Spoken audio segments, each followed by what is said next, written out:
series will delve into the biblical timeline of history. We aim to uncover the significance of important historical dates, such as the creation in 11,013 BC, the flood in 4990 BC, and even the date when God would bring judgment upon the house of God, the churches, as mentioned in 1 Peter 4:17. We'll also explore the date of Judgment Day, which is also alluded to in the same verse. And you might be wondering what the biblical timeline of history is and why it's important to learn. These dates weren't placed in the Bible arbitrarily. They serve a purpose beyond mere knowledge. God always has a reason for concealing truths within the Bible. These essential dates are not explicitly stated in verses, but require meticulous exploration through comparing Scripture with Scripture, the biblical method for revealing truth, mathematical analysis, and ultimately guidance from God's Holy Spirit. So what exactly is the biblical timeline of history? It's a timeline that spans across the Bible, beginning with the first book, Genesis. This timeline then extends into subsequent books and chapters. Why should we invest time in learning about the biblical timeline of history? The answer can be found in Ecclesiastes 8:5. Whoso keepeth the commandment shall feel no evil thing, and a wise man's heart discerneth both time and judgment. To comprehend the current time or season, understanding past biblical events is essential to understand when future events will occur that the Bible is prophesied about.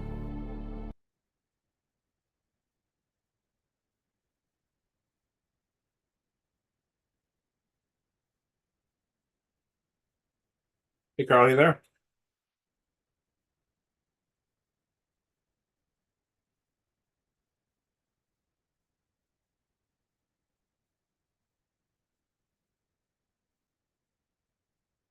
Yeah. Give me 1 second. I just have to find my Zoom window.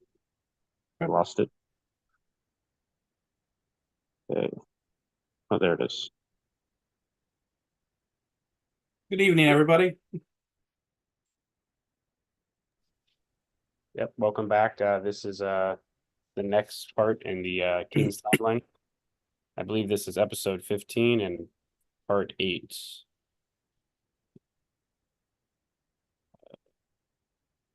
One second.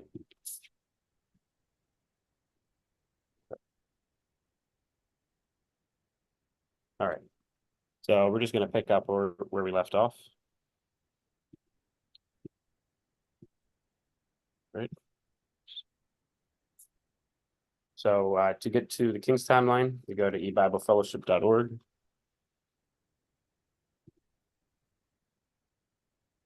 And if you go to the right here, it says Biblical Timeline. Just click that. And as you may know, we've been going through the King's Timeline. So if you scroll all the way down to the right, you click the Kings, it'll get us there.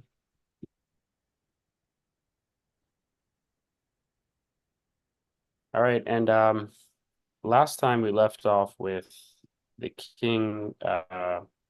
We were going through the kings of Judah. We've kind of been going back and forth here, but we've been going through the kings of Judah, and we left off with Uzziah, Azariah, and we're going to pick up with Jotham and Ahaz, and we'll eventually make our way through the rest of these kings of Judah, Hezekiah, all the way down to Zedekiah.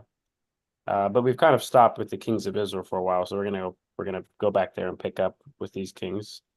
And we left off with King Jeroboam. He's the 14th king of Israel. Okay. And I just wanted to read something that at the top here that I added before we pick up. So we've been looking at the different kings, and you probably noticed that we've gotten to a point on the timeline where God will let us know of a co-regency, or we have to discover if if there's a co-regency or if a king was reigning by himself. So there's just a little detail I wanted to add to this tab here about the co-regency versus the reigning, when a king reigns on its own, right? So God writes the Bible in a way where we can't always take a verse at face value. Just going to zoom in here a little bit. though at times it may feel like we should, and it may seem like we have support to continue down a certain path, but God often leaves traps or snares in the Bible. And we read that in Isaiah 28:13. Do you want to read that, Brian? Isaiah 28:13. Um, sure. Is it there on the screen, or did you want me to look it up on the olive tree? I can pull it up. Isaiah 28:13.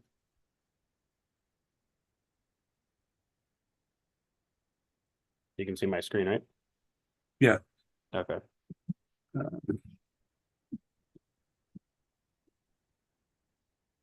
Second. Okay. But the word of Jehovah was unto them precept upon precept, precept upon precept, line upon line, line upon line, here a little and there a little, that they might go and fall backward and be broken and snared and taken. So this verse is relating to how God has how he hides truth in the Bible, and we learn little by little, and we can't always take things at face value because there might be more to the verse than is on the surface. So going back here, but it has to be carefully determined or further elaborated. What does God really mean? And an example, for God so loved the world. Well, if we take that verse at face value, then we could assume that God loves everyone, right? So we have to elaborate. What does God mean by world? Is it all the people in the world? Is it the world of the ungodly, as it mentions in Peter, or the world of the elect? And it's the world of the elect. We know that. So in the case of the kings, when God says began to reign, right? Does this mean the first year of a co-regency or the first year of a sole reign? God is teaching us there's a difference. So just because God says and began to reign, it's kind of similar to so-and-so begat with the patriarchs, right? When a patriarch begat a son, we don't know if it's an immediate son or if it's a son, a descendant, right? It's a similar idea. When God uses began to reign, we don't know if it's the beginning of a co-regency or the beginning of a reign where the king is reigning by itself. Did you want to add anything to that, Brian? No, I mean that pretty much covers it. The other thing is, well, yeah, actually there is a third thing. It can also reference the dynasty. We've seen that with Saul, we've seen that with Asa, and we saw it with, was it Hazariah or the one where he was 22 and 42? I can't remember which one it was, but we saw that with at least 3 kings where it was referring to their dynasty rather than when they actually reigned. Yeah, that's another good thing I should add to the website. Okay, so we'll pick up with Jeroboam. He's the 14th king of Israel. Not to be confused with Jeroboam, who was the first king of Israel. And the way that God typically clarifies that, because there's at least one verse where they're both mentioned in the same verse. Jeroboam, the son of Nebat, is Jeroboam 1. Jeroboam, the son of Joash, is 14. Yep. Yeah, and you can see that right here. This is the Jeroboam that we're talking about, the 14th, and the first one is right here. So zoom in here. All right.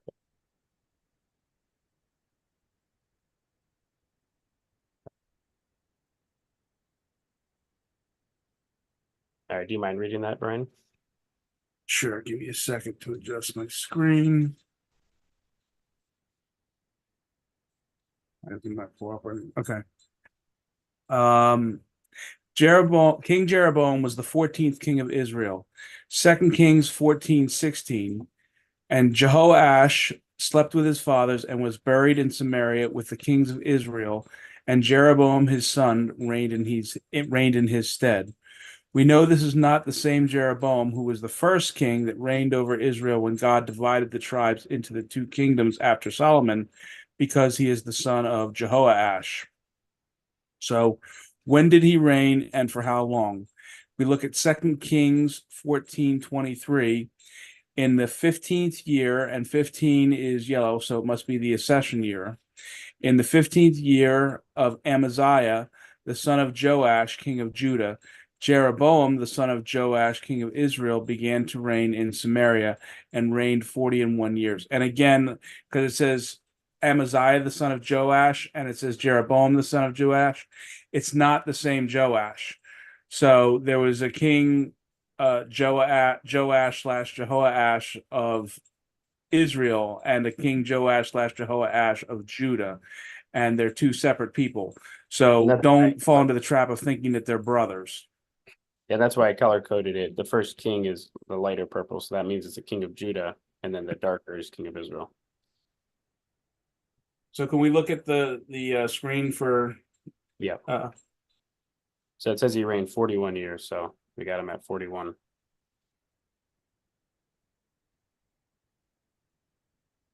okay. And that corresponds to the 15th year, right? Yeah. It's his 15. Well, no, it is let's see. 781, his 15th. This is Amaziah's 15th year, but you if you keep reading, we'll get to that. Okay. They'll elaborate more on that. However, this is the 15th accession year when Jeroboam began to reign as sole king, not the very first year of his reign, co-reigning with his father Joash, king of Israel, not Joash, king of Judah. So how do we figure out when he began his first year of actually reigning if it's not the 15th accession year of Amaziah? We're looking for when he began his first non-accession year as co-reigning with Joash, his father, king of Israel. So just to point that out, so the verse appears to be teaching that in the 15th year of Amaziah, this is Amaziah, and this is his 15th accession year, which is 781. Well, if we scroll over, we don't have Jeroboam beginning his reign here. We have him beginning his reign up here in 792. So we'll explain why. You can continue. Okay.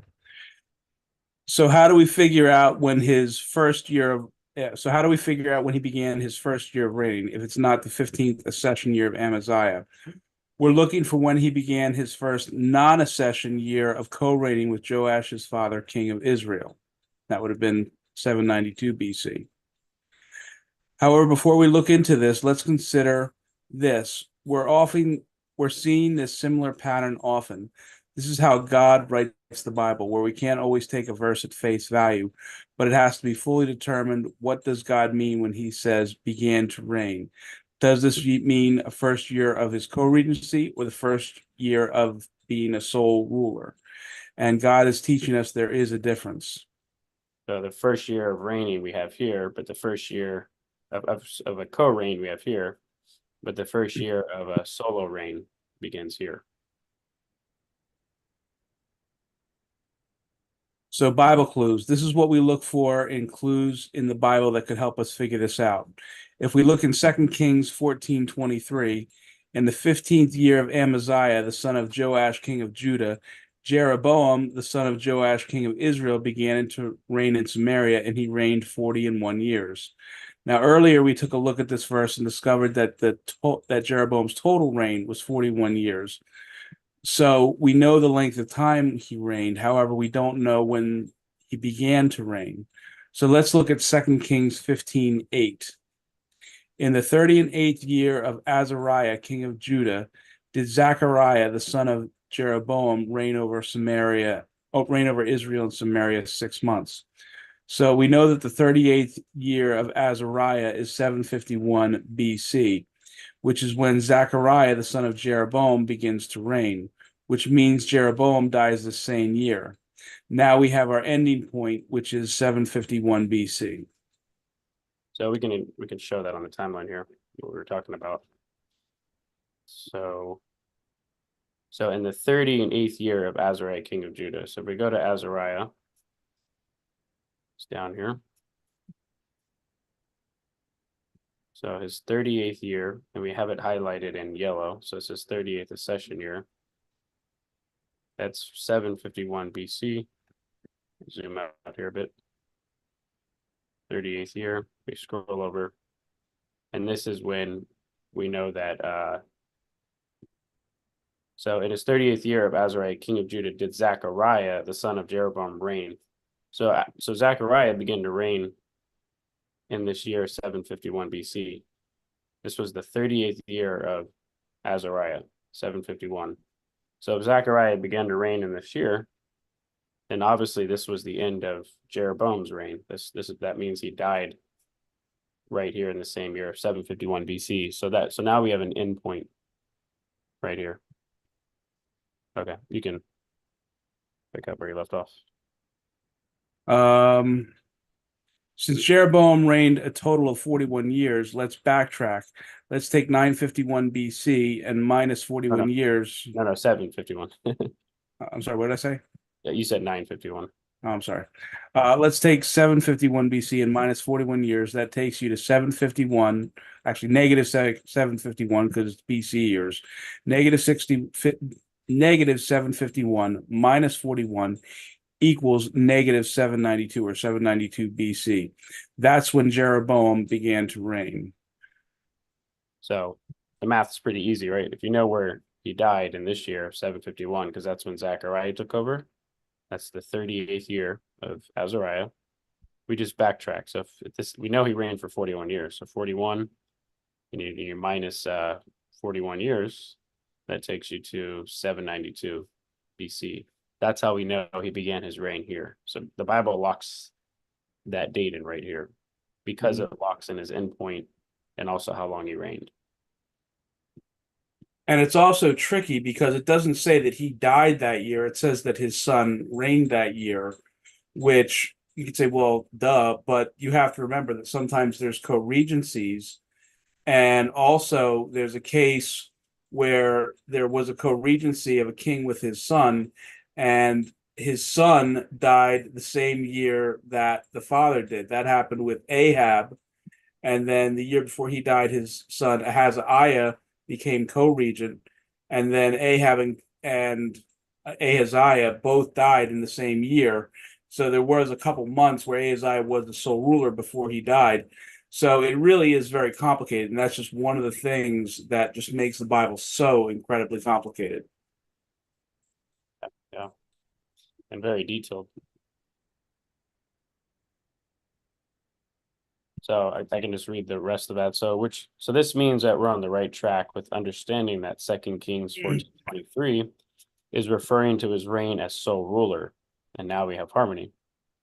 And what we mean by that is if we go up earlier to this verse, and Joash, let's see, in the 15th year of Amaziah, the son of Joash, king of Judah, Jeroboam, the son of Joash, king of Israel, began to reign. Well, if we look in his Amaziah's 15th year, Amaziah is right here, his 15th year, 781. Obviously, that's not when Jeroboam began to reign, but it is when he began to reign by himself. And so therefore, that's how we can harmonize that verse. To clarify, it's his first accession year as sole ruler, not his first non-accession year. Yeah. Yeah, that would be his 11th accession year. And we've seen this before. This is not the first time we've seen this. We saw it with a few kings above. I forget which king it was. Actually, I think it was with Amaziah, right? Yeah, I believe that was true. Because it was Jeroboam's 20. So here it's God's using the same king Jeroboam, but doing the same type of thing, where we learned there's this 27th non-accession year that Uzziah began to reign, but he began to reign up here. So what God means is he began to reign as a sole ruler right here. And he does the same thing when you flip it over here. He does the same thing between Jeroboam and Amaziah. And that makes it much more complicated because previously, whenever he said a king began to reign, whether it's his reign as a sole ruler or as a co-regent, it always referred to his first non-accession year, as opposed to in these last two cases, it's referring to their first accession year as sole ruler. Yep. And the last verse we have here is 2 Kings 14:29. And Jeroboam slept with his fathers, even with the kings of Israel, and Zechariah his son reigned in his stead. Okay. So we'll move on to Zechariah.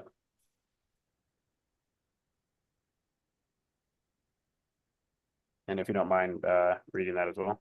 Sure. King Zechariah was the 15th king of Israel, as we read in 2 Kings 15, verses 8 to 10.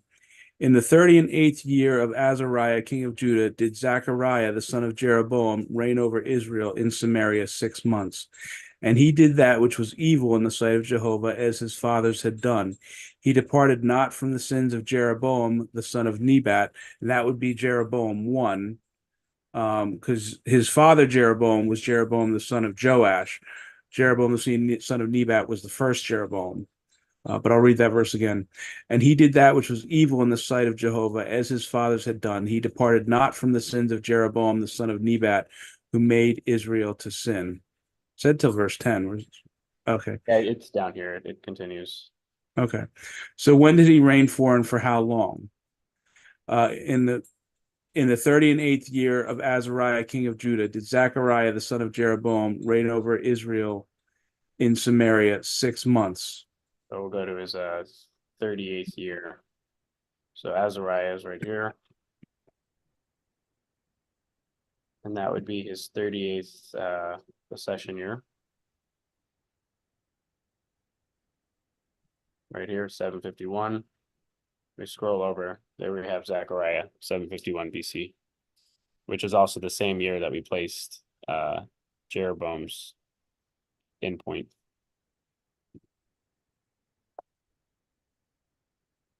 Yeah. I think he left off the 6 months. Okay. And Shallum the son of Jabesh conspired against him and smote him before the people and slew him and reigned in his stead. Now, Mr. Camping believes that this 6 month period ends just before 1 Nisan 10,263, which is approximately equal to 730 BC? 730, 750 BC. Now, Nisan 1, that would be the biblical months have names, just like our Gregorian months have names. For example, we're in our 6th month, which is called June. Our 1st month is called January. Our 12th month is called December. Well, so too, the biblical months also have names, and the 1st month is called Nisan. And so Nisan 1 is the start of the new year. And so you can look at Perfect Harmony pages 40 and 43, and I was using the 4th printing from 2008 if you wanted to verify that. I believe that Camping believes that his reign ended just before 1 Nisan. I believe that would have had to have ended after 1 Nisan, because that would carry him over to the next year. So even though he was reigning for 6 months, it would have counted as two non-accession years.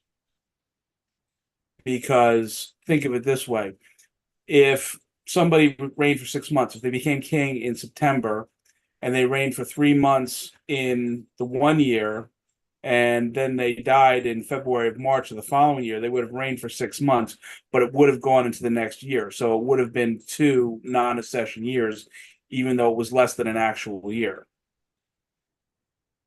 So if he started, so that's the last 3 months you're saying that he started to reign in 751, and then the next year in 750 he reigned the first 3 months. Well, I'm giving that as an example. That's the simplest example. It could have been that he began to reign in Adar, which is the 12th month, which would be the equivalent of reigning in December, and then he would have gone January through May the following year.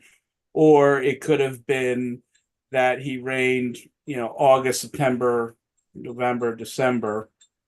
He could have reigned 5 months in the first year and then, died in the first month of the next year. So it'd be like he had reigned for 5 months in 1 year and then died in January the following year. It still would have been 2 non-accession years. I don't know the exact months. I just said 3 and 3 as the simplest example. We actually don't know the exact dates.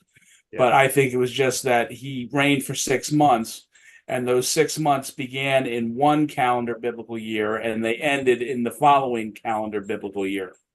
Well, we know he began to reign in 751 though, because that's the 38th year of Azariah. It's just not Yes, and that 6 months, the year would have changed during that 6 months. Yeah. Somewhere during that 6 months, which is how he can have 2 years when he only reigned for 6 months. Yep. You know, so I guess October would be like, let's say he reigned in October, November, December, 3 months, January, February, March. So if somebody began to reign for, this is year 2024, so if somebody began to reign in October of 2023, October, November, December of 2023, January, February, March of 2024, for the non-accession will be 2023 and 2024, which is 2 non-accession years, even though it's only a period of 6 months. Yeah. And I don't know that it was 3 and 3. I'm just saying it would have had to have crossed over during those 6 months. It could have been 5 and 1. It could have been, yeah. Last month and then the other 5. Yeah. And just a reminder, that's what non-accession is it's not necessarily a full year. It could be it's just in that year. And the best way to think of this is May 21. Judgment began in the month of May, on May 21st, 2011. That was the 5th month. So we could say 5 months of that year, there was no judgment on the world, but the remainder 7 or thereabout was judgment. So it wasn't a complete year, but judgment, you wouldn't want to not count those first 7 months, right? So that's the non-accession count. Whereas the accession count, if you wanted to start brand new from a full year, you would start in 2012 and count that as a full year. So, all right. So the next king is Shalom. He's the 16th king of Israel. Right. All right. You mind reading that? Sure. King Shalom was the 16th king of Israel. In 1 Kings 15:10, we read, "And Shalom, the son of Jabesh, conspired against him, and smote him before the people, and slew him, and reigned in his stead." So when did he reign, and for how long? Well, we just read that King Shalom, king of Israel, slew Zechariah. The 16th king, Shalom, slew Zechariah, who was the 15th king of Israel, and took his place. So obviously he would have become king the same year that the previous one died. And if we go to 2 Kings 15, we'll read verses 13 and 14. 2 Kings 15, 13 and 14.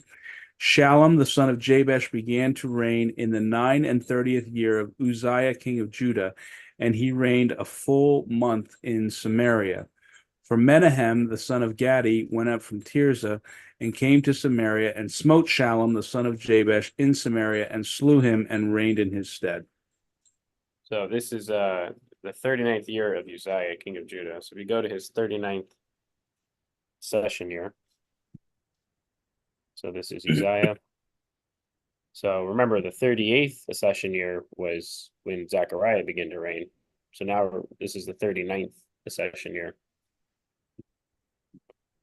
And reigned a full month in Samaria. So he began to reign in 750. So if Shalom began to reign in 750, that would mean that Zechariah would have had to end his reign in 750, not 751. That's why there has to be, this is kind of proof that it has to go into the next year somehow.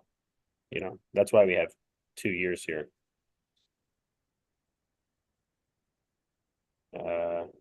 And he reigned a full month in Samaria. So he didn't reign for a full year. So he just reigned for a whole month, actually. Yeah. It's not even a full year. Actually, technically that yellow one should be a 0. Yeah. Yeah, I think you had it on your chart as a 1. I'm not sure why. Maybe there's a mistake. I think that's how Camping had it, and I just sort of copied him. So yeah, I should change it and you should change it. I'm not saying right this second, but just in general. Yeah. Yeah, I'm not sure why he did that. 750. All right. And so that completes Shalom. So next up is Menahem. Did I say that right? I'm not sure, honestly. Menahem. I think Menahem. Menahem. Okay, he's the 17th king. King Menahem was the 17th king of Israel. For Menahem, the son of Gadi, went up from Tirzah and came to Samaria and smote Shallum, the son of Jabesh, in Samaria, and slew him and reigned in his stead. So a lot of things are happening in the same year. Zechariah dies. Shallum actually dies. He only reigns for 1 month in this year. Mehenem takes over, and this was all happening in the 39th year of Uzziah. So This did actually happen similar in the past because Elah was slain by yeah, I remember that. Zimri, and then after that, Omri's forces killed Zimri, and then there was a 6-year war between Timni and Omri. Yeah. So this is not unprecedented. Okay. So when did he reign and how long? 2 Kings 15:17 through 18. And the 9 and 30th year of Azariah, king of Judah, began Menahem, the son of Gadi, to reign over Israel and reigned 10 years in Samaria. So we know when he reigned, which is the 39th year, but we also know how long he reigned for. He reigned for 10 years. So that's why we have him reigning for 10 years. See if I can find him. So this is, we placed him to the left, but it really this is his row right here. So actually he begins to reign in 750, but his name is right here. Is the diagonal arrow. It's pointing this direction. Just because his reign was immediate with this king, so there wasn't really room to put his name there. So he reigned for 10 accession years, 11 non-accession. That's him. All right, so the next king would be the 18th king. This is Pekahiah. Pekahiah. I'll let you take that one. Okay. Pekahiah was the 18th king of Israel. 2 Kings 15, verses 22 to 24. And Menahem slept with his fathers, and Pekahiah his son reigned in his stead. So when did he reign, and for how long? In 2 Kings 15:23, we read, in the 15th year of Azariah, king of Judah, Pekahiah, the son of Menahem, began to reign over Israel in Samaria and reigned 2 years. And he did that which was evil in the sight of Jehovah. He departed not from the sins of Jeroboam, the son of Nebat, who made Israel to sin. And just so we're clear, Jeroboam, the son of Nebat, is the first king of Israel, not the 14th king of Israel. Verse 25, but Pekah, the son of Remaliah, a captain of his conspired against him and smote him in Samaria in the palace of the king's house with Argob and Ariai, and with him 50 men of the Gileadites, and he killed him and reigned in his room. Gileadites, I think. Gileadites, sorry. Yeah. So, so this is happening in the 50th year of Azariah, king of Judah. So if we scroll over, the 50th year, this is Azariah, also known as Uzziah, his 50th year, which is 740 BC. If we scroll over, that's when Pekahiah began to reign, 740 BC. And you can see that's when his father had died. That's the year his father died. So there was no co-regency. It's just that the father died, and then, shortly thereafter, the son became king. Yeah, and you can see how God locks all of these dates in. When you have, it's like a puzzle. It's all kind of fits together. So when you work on this side, it aligns up with this side, right? And that's how we know the accession versus non-accession works. Because it changes a lot, but it all locks into place. So in this case, it's the 50th non-accession year, which is 740, and that locks in this date right here. So we know God has to be referring to the 50th non-accession, not the 50th accession, the 50th non-accession. And he reigned 2 years, so these would be 2 accession years that he reigned. And how do we know it's 2? Well, because we know he began to reign in 740 BC, and you wouldn't count this. This is the non-accession year because he has to have 2 accession years in order for Pekah to take over in 738. So that's how you can figure like why there's how we know there's 2 accession years, right, and 3 non-accession years. Because here it just says he reigned 2 years, so you might think, oh, do I count this year and just leave it there? Well, it wouldn't work because you need 2 accession years and 1 non-accession years for it to fit. And he did that which was evil in the sight of Jehovah. He departed not from the sins of Jeroboam, the son of Nebat, who made Israel to sin. Did you already read this? I believe I did. Oh yeah. So there's Pekah, so he takes over. So we'll go to him. Number 19. King Pekah was the 19th king of Israel. 2 Kings 15:25. But Pekah, the son of Remaliah, a captain of his, conspired against him and smote him in Samaria in the palace of the king's house with Argob and Ariah, and with him 50 men of the Gileadites. And he killed him and reigned in his room. So when did he reign and for how long? 2 Kings 15, verses 27 to 28. In the 52nd year of Azariah, king of Judah, Pekah, the son of Remaliah, began to reign over Israel in Samaria and reigned 20 years. And he did that which was evil in the sight of Jehovah. He departed not from the sins of Jeroboam, the son of Nebat, who made Israel to sin. Okay. So let's take a look at that 52nd year. Okay, so this is again, Azariah is the king that is being used to let us know when these kings reigned, right? Mm-hmm. So the 52nd year, which is the 52nd year, which is the non-accession year, and you'll see why it can't be the 52nd accession year. Pekah, the son of Remaliah, began to reign over Israel and reigned 22 years. So we have him down for 22 years. Or sorry, 20 years, not 22. 20 Yeah. years. I think you added 2 because it says 2 and 50. Yeah. And we know he began to reign in 738. And that's why we have him at the 52nd year. And then And we also knew that he killed Pekahiah, so he would have become king right after Pekahiah was dead. right. So same year. So it all kind of fits into place. Okay. No, it's fun. I don't know what the spiritual meaning is, but every couple of kings of Israel, like a king will kill the previous king and take his place. And I've seen that a number of times. I have to actually look out how many times it happened. But when you look at Judah, they're all of a single line. The only exception to that is Athaliah. But other than that, you don't hear of a king of Judah killing a king of Judah, previous king of Judah, and taking his place. Yeah. But you see that in Israel. So, I don't know what the meaning of it is, but it's certainly interesting to see the dichotomy between the two. Mm-hmm.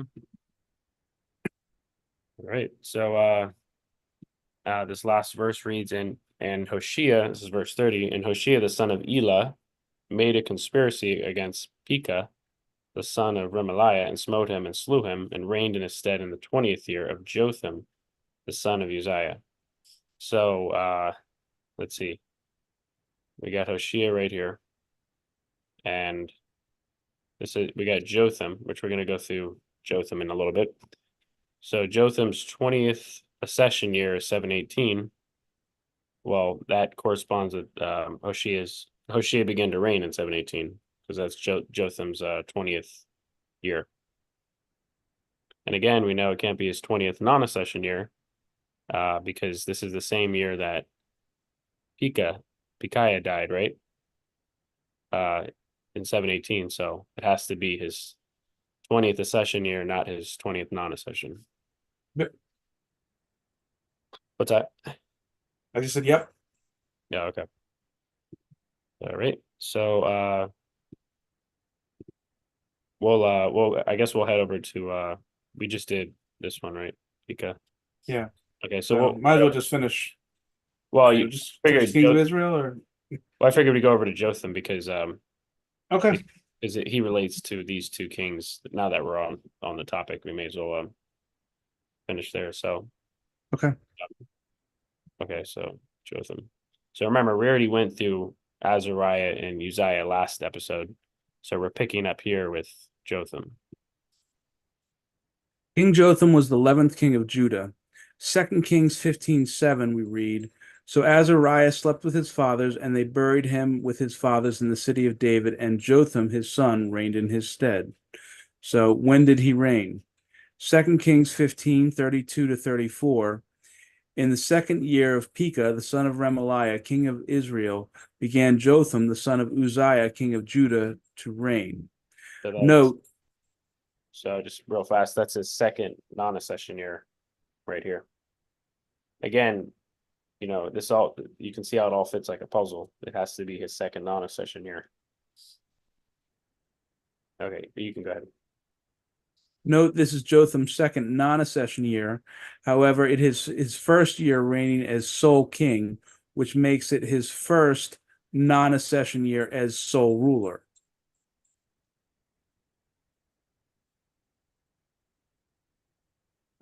Explain that a bit, that last part you mentioned.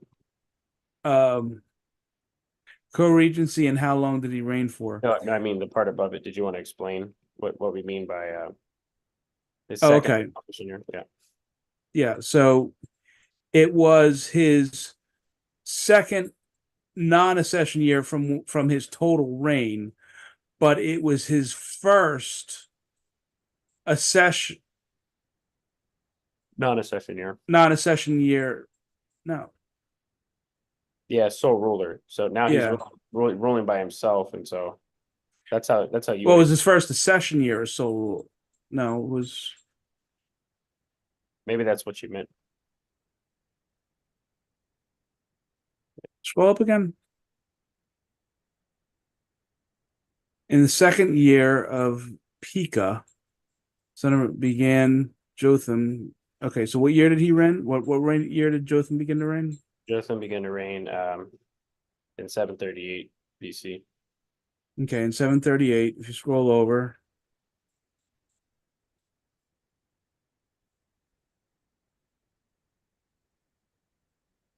The second year of Pekah, so it's his second. okay, yeah, it was his second non-accession year. Would have been, yeah, scroll over. 737. This would have been Jotham's second non-accession year as well. That would have been the year he became sole ruler. That would have been the year that his father died and he became sole ruler. So yeah, it would have been his second. He would have been his second overall non-accession year, but his first non-accession year as sole ruler. We were looking at Pekah, but yeah, it's Jotham that we're referring to. Yeah, that's why it was confusing me. Second non-accession year. However, his first, even though this is also his first accession year, but now that he's reigning by himself, you can consider it his first non-accession. That's what you're talking about. Yeah, it's his first. Yeah, it's his second non-accession year of his total reign, but his first non-accession year as sole ruler Which also equates to his first accession year. of his total rule and his 0th accession year as sole ruler. So maybe that's why Mr. Camping put the 1 and 1 next to each other with the other king. Maybe. Because that would make sense. All right, so co-regency, how long did he reign for? Jotham, king of Judah, began to reign in 10,275 EA, so that's 10,275 Earth years, which is right here. 738 BC, 1 year before his father Uzziah, Azariah, king of Judah, died. God does give us some insight as to the reason for this co-regency. So do you want to read the rest of that? Sure. 2 Chronicles 26 verses 16 to 21. But when he was strong, and this would be a reference to Uzziah, but when he was strong, his heart was lifted up to his destruction, for he transgressed against Jehovah his God, and went into the temple of Jehovah to burn incense upon the altar of incense. And Azariah the priest, now Uzziah's name was also called Azariah, and it's the same Strong's number, but obviously this has to be a different person. This is part of what makes it so complex. And Azariah the priest went in after him, and with him 80 priests of Jehovah that were valiant men. And they withstood Uzziah the king, and said unto him, It appertaineth not unto thee, Uzziah, to burn incense unto the house of Jehovah, but to the priests, the sons of Aaron, that are consecrated to burn incense. Go out of the sanctuary, for thou hast trespassed, neither shall it be for thine honor from Jehovah God. So I just wanted to point out what Brian just kind of highlight what Brian just said there. So Azariah the priest is different from Uzziah, also known as Azariah the king. But I double checked the word Azariah, the Strong's number, which I don't remember it off the top of my head, but the Strong's number associated with Azariah is the same Strong's number associated with Azariah when it's referring to Uzziah the king. Yeah, and I think the same thing is the case with the other kings like Jeroboam. Yeah, And he has the same Strong's number, whether it's Jeroboam, the son of Nebat, who was 1, or Jeroboam, the son of Joram, who was 14. Okay. Verse 19. Then Uzziah was wroth and had a censer in his hand to burn incense. And while he was wroth with the priests, the leprosy even rose up in his forehead before the priests in the house of Jehovah from besides the incense altar. And Azariah the chief priest and all the priests looked upon him, and behold, he was leprous in his forehead. And they thrust him out from thence. Yea, himself hasted also to go out, because Jehovah had smitten him. And Uzziah the king was a leper unto the day of his death, and dwelt in a several house, being a leper, for he was cut off from the house of Jehovah. And Jotham his son was over the king's house, judging the people of the land. And so this is kind of obvious. He did something he wasn't supposed to. It was for the priests, the sons of Levi, to be priests and to burn the incense. He decided he was a king. He was going to do it anyway. God struck him with leprosy. And obviously, at that point, lepers have to be separated. So he could not be in his throne room ruling. And so even though he was still alive, his son really had to take the reins for him. And that would be the reason for the co-regency. right. So this is happening in 738 BC. Yeah.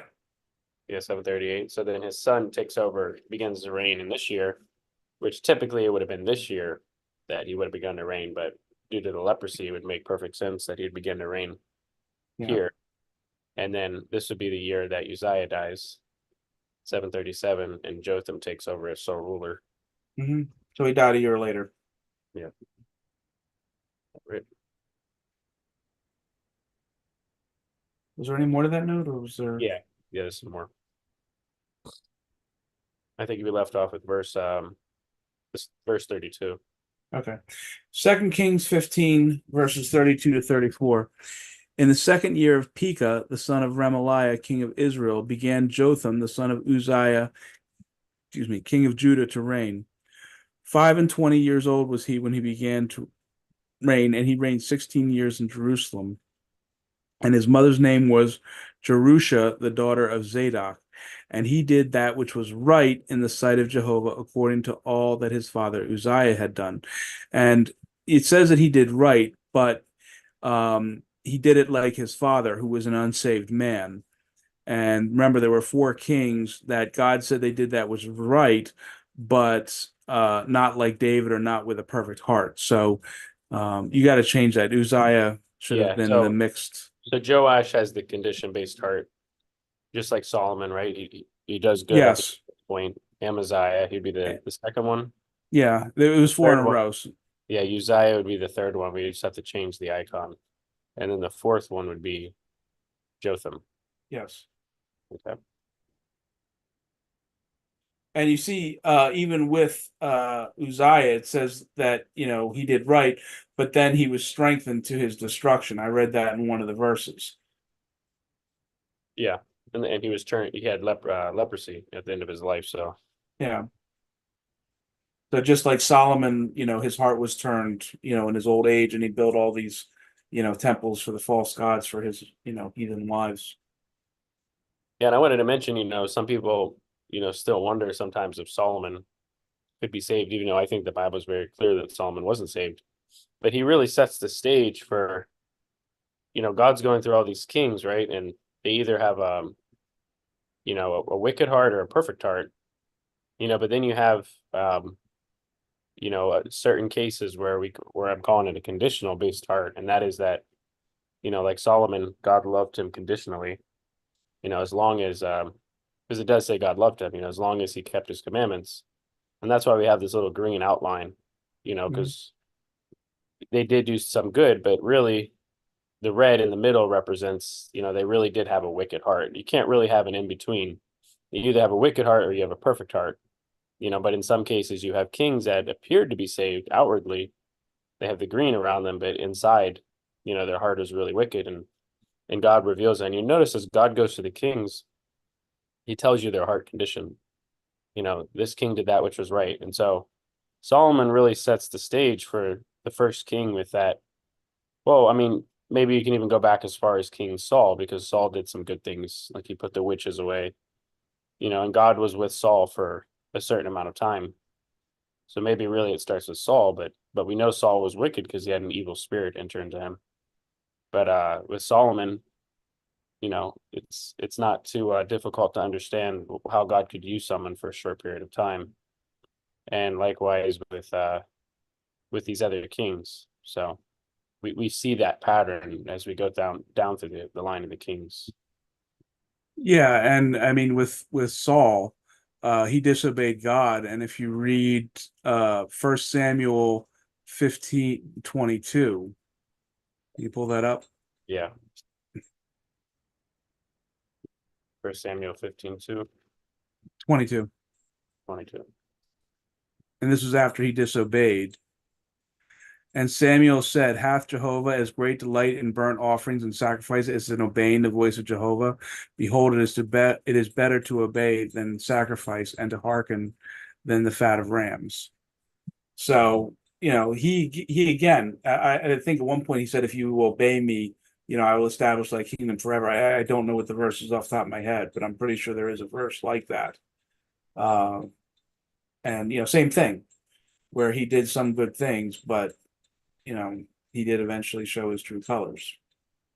So just going through the rest of Jotham, we don't have too much time left, but we Okay. should finish with the kings of Israel today.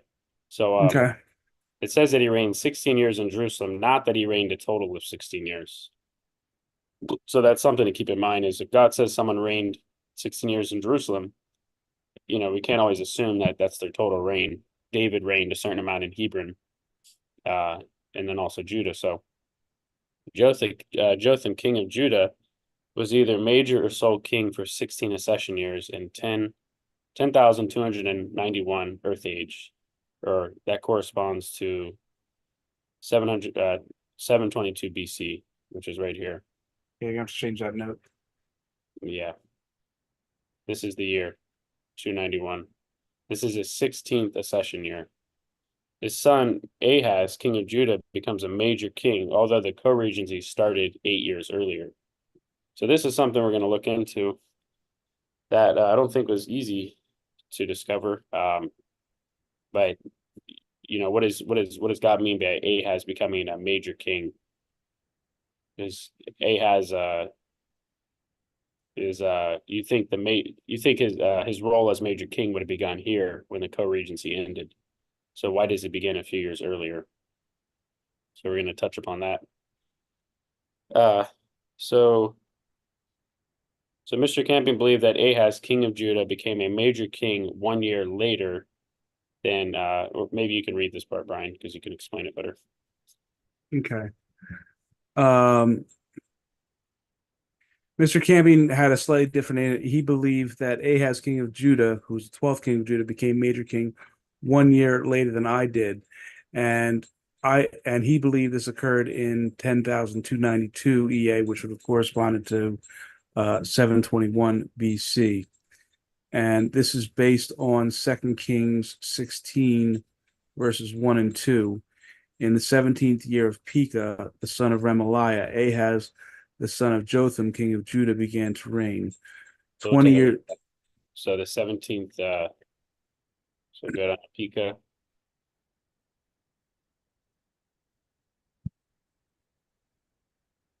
So this is his 17th accession year, which corresponds to 721 BC. the 17th accession year, the son of Remaliah, Ahaz, the son of Jotham, king of Judah, began to reign. So this is his 17th accession year, but when we scroll over to Ahaz, that's the king that's in view. We don't see him beginning to reign here. He actually began to reign here in 730. And also, if we try to make sense of, okay, well, maybe it's not, we're talking about his first year reigning. Maybe it's talking about his first year reigning as sole king. That doesn't work either, because that would be 717, where he begins to reign as sole king without Jotham in the picture. But that wouldn't be Pekah's 17th accession year, right? Yeah. So how do we make sense of this? Yeah. So you want to finish reading that? Okay. So Mr. Camping accurately points out that the 17th accession year of Pekah, king of the 19th king of Israel, corresponds to 10,292 EA, which is also 721 BC. However, I believe that we should be looking. Can you scroll down? Yeah. I believe that we should be looking at the 17th non-accession year of Pekah, the 19th king of Israel, which corresponds to 10,291 EA or 722 BC, as I think this conclusion harmonizes much better with 2 Kings 15, 32, and 33. So Mr. Camp, just to clarify that, Mr. Camping is looking at the year 721, which is the 17th accession. And Brian's going to get into why he thinks the 17th non-accession is more accurate. Is that what you're getting at? Which is well, can we look at 2 Kings 15? Yeah, I guess I don't have it here. 2 Kings 15 what? 32 and 33. 2 Kings 15.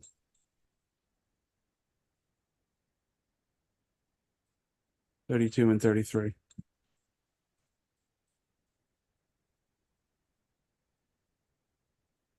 Okay, in the second year of Pekah, the son of Remaliah, king of Israel, began Jotham, the son of Uzziah, king of Judah, to reign.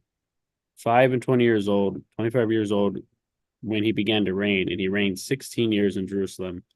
And his mother's name was Jerusha, the daughter of Zadok.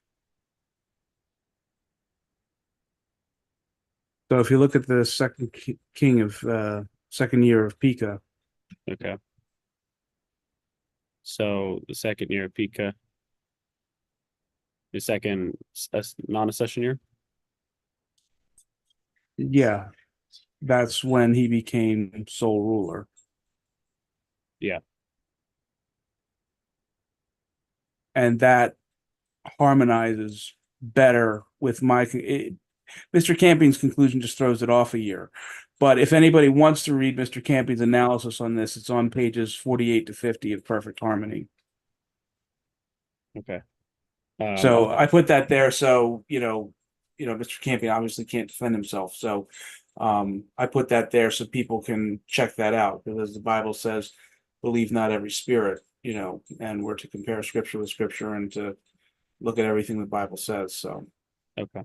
Yeah, and maybe we'll get more into this because I don't think we touched upon this. Well, maybe we did, so we'll finish reading. Let's see. All right, where did we leave off?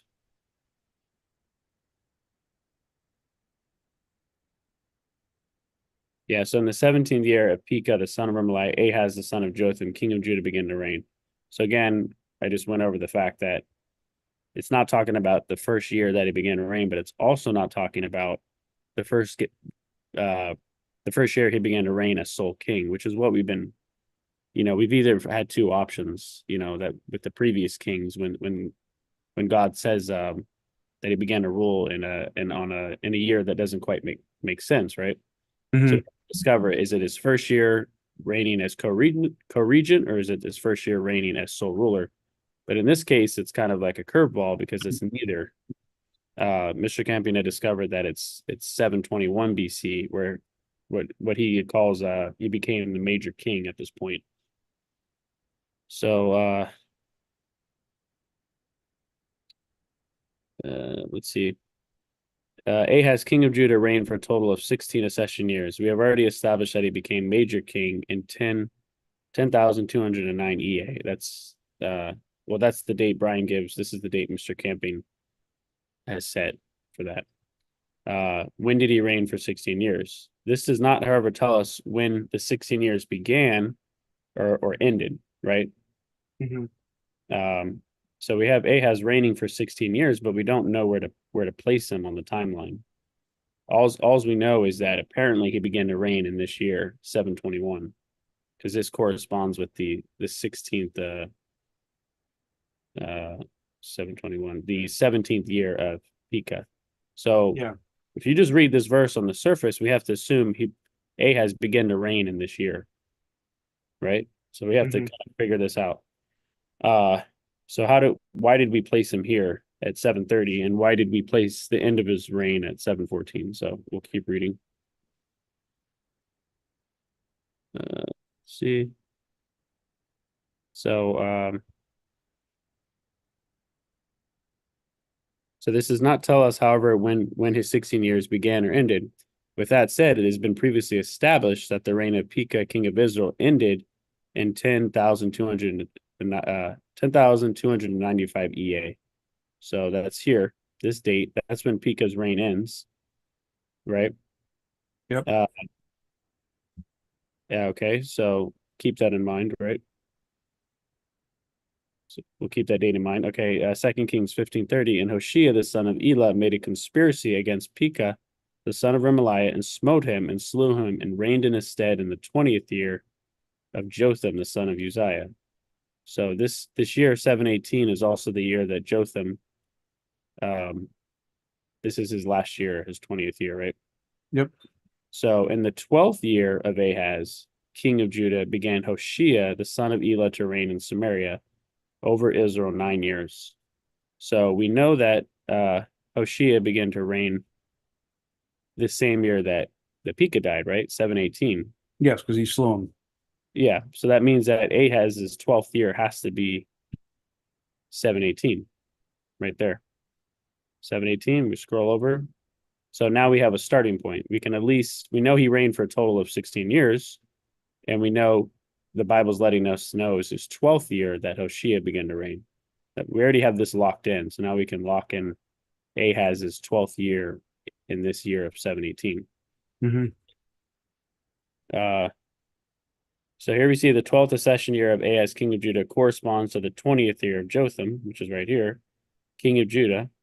From this point, 718 BC, this is the 12th year, 718 BC, we can backtrack and we'll see his first accession year lands on 729 BC. So if this is his 12th year and we know he reigned for a total of 16 years, you just count backwards. We place his 12th year here, then 11, 10, 9, 8, 7, 6, 5, 4, 3, 2, 1. And then his accession years, his non-accession years here. So that's how we can figure out when Ahaz began to reign.